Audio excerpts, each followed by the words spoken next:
एक दिन एक खूबसूरत गांव में, जहां पहाड़ों के पीछे बसे एक छोटी सी लड़की माया रहती थी। माया का एक ख्वाब हमेशा से था कि वो जादू की दुनिया में होती, और इसलिए वो हमेशा जंगलों का सफर करती रहती। एक दिन जब माया जंगल में गहराइयों में बंद रास्ते पर चल रही थी, उसने एक अजीब व गरीब मंजर देखा। एक दरख्त के नीचे झाड़ियों और पत्तों के नीचे एक छोटा सा खाकी बकिस छिपा हुआ था। उसकी सतह पर एक अजीब रोशनी चमक रही थी, और माया को महसूस हो रहा था कि उसके गर्द एक राज है। माया ये देखकर बहुत खुश हो गई, और उसने देर न की। वो उस खाकी बक्स को धीरे से साफ करने लगी।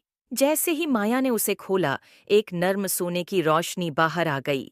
बक्स में एक छोटा क्रिस्टल गेंद लटक रही थी, जो महसूस हो रही थी जैसे वो दिल से जलते हुए हों। माया ने गेंद को हाथ में लिया और उससे एक अजीब रोशनी महसूस की। अचानक दुनिया घूमने लगी, और फिर उसने महसूस किया कि वह एक जादुई जंगल में है। वहां दरख्त बातें कर रहे थे और रंगीन फूल हुआ में नाच रहे थे। माया ने एहसास किया कि वह एक दुनिया में आ गई है जहां हैरत अंगेज चीजों का राज है। जादुई बक्स को अपने हाथों में पकड़कर माया उस जादुई जंगल में घूमने निकल पड़ी। उसकी राह में मुख्तलिफ जादुई जानवर और पौधे आए, और हर एक ने माया की दिलचस्पी को बढ़ाने में मदद की।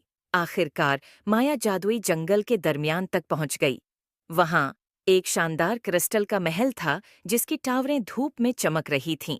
और इस सब के बीच में एक अक्लमंद बुजुर्ग खड़ा था, जो जंगल के जादू का मुहाफिज था। अक्लमंद बुजुर्ग ने मुस्कुराते हुए माया को जादुई डब्बे का हकीकी मकसद बताया। ये जंगल के कदीम मुहाफिजों का तहफा था, जो खालिस दिल और बहादुर रूह वालों को सौंपा जाता था। इसकी ताकत जादू में नहीं, बल्कि इस सफ़र में थी जो उसने मुतासिर किया। तश्कर और हैरत से भरपूर माया अपने घर वापस आई। इसके दिल में नई हिकमत और हैरत की रोशनी भरी हुई थी। और अगरचा उसने जादुई जंगल को पीछे छोड़ दिया था, लेकिन उसकी जादुई महमात की यादें हमेशा उसके साथ रहेंगी, इसे याद दिलाते हुए कि हकीकी जादू खुद पर यकीन और तख़य्युल की ताकत में है। उम्मीद है आपको स्टोरी पसंद आए होगी। Thanks for watching. Please like and subscribe my YouTube channel.